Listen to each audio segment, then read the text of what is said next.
Children these days want to be raised very differently to the way their parents were raised, whereas the parents want to raise children the way they were raised. So that really results in a conflict. Also, this generation, with the access that they have to technology, gadgets, numerous extracurricular activities, and also the academic pressure, have very little time to communicate with their parents, and so this barrier continues to grow. So how can one actually break this barrier? How can one actually communicate with one's children better is really what the crux of this book is. So while one can talk to children, but then they don't really have the time for you. One can ask them to read books, but that's easier said than done, because data from England, for example, shows that 30% of children at best read, and 17% of children are actually embarrassed if their friends see them reading. One can talk to them about one's own experience, but then, as we know, that turns out to be a sermon, and we should perhaps remember what Charles Wordsworth had said. By the time a man realizes that maybe his father was right, he usually has a son who thinks he's wrong. So what I've tried to describe in this book, based on my experience as a parent and as a pediatrician for 20 years, is how one can actually try and build a relationship, build a bond, and I've shared through anecdotes, through lots of stories, through examples, how one can actually try and understand how a young person's mind works. And I've given examples, for example, with our son, when he wanted to buy an iPhone, I thought it would be a great opportunity really to talk about the highs and lows of Steve Jobs' life and determination. Or when we were seeing the Soccer World Cup inauguration in South Africa, it was a great opportunity really to talk about forgiveness and Nelson Mandela, because there can't really be a better example than that.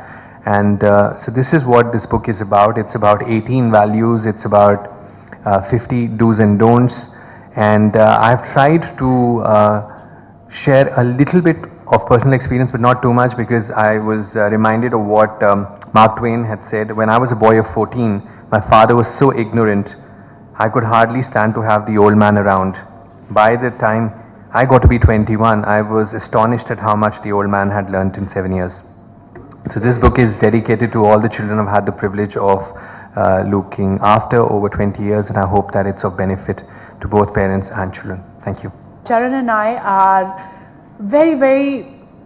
we love kids a lot. That's number one. Number two is we are perfectionists, and we want to be really careful before taking the step. So I want to read through everything, and I thank Dr. Sibal for writing this book before we had kids, so now we can bring up our kids really well.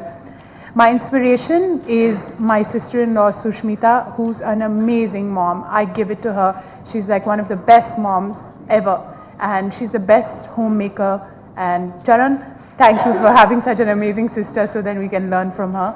And also my cousin Sinduri. She heads the Apollo Hospitals operations in Chennai and the whole region. And she has a 2-year-old kid, and she's able to do an amazing job with work-life balance. Her home and the kid, and it's just amazing. So, I use her as a benchmark when I have my children. But things are so different from the time, I was a child and to now. Dad wouldn't allow, boys to call us, or we didn't even have a cell phone till we finished school. That's like till the 10th or 12th. And then after that, I was exposed to America. So it was that bad. So anyways, it was a great experience also. But I was wondering, will my kids have the same experience as I did, or will it be different? Today kids have, kids younger than me, even babies have social media accounts, so the world is changing. I mean, moms, from the time they conceive to their bumps showing to everything, is out there for everyone.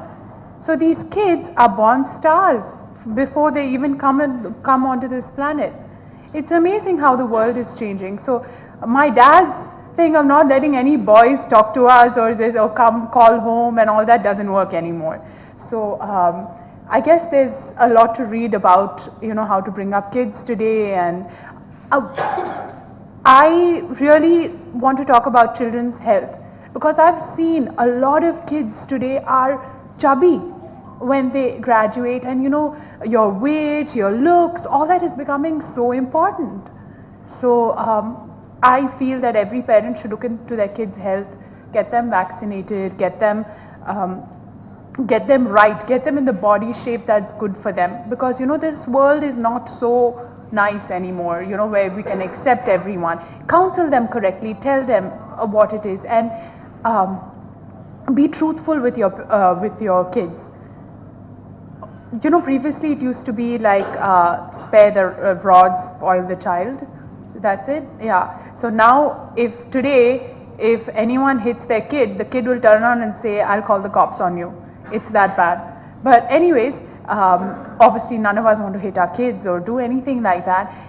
I think it's very nice for parents to become friends with their kids, and I'm seeing it. I'm learning it. I'm trying to absorb as much as possible before we have kids, and we do extensive reading and research, and I know so many couples that have gone abroad to take classes even before they have kids.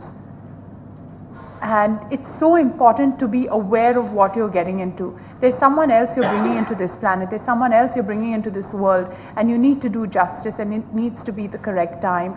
And after they come in, everything. So I was with Deepak Chopra a few months ago, and he was telling me that you can change the genetics of the child when the child is in your womb. And I was like, wow, if we have the power to do so much, it's just amazing. So anyways, thank you, Dr. Sibal, and thank you all. I think you really need to concentrate on your kids.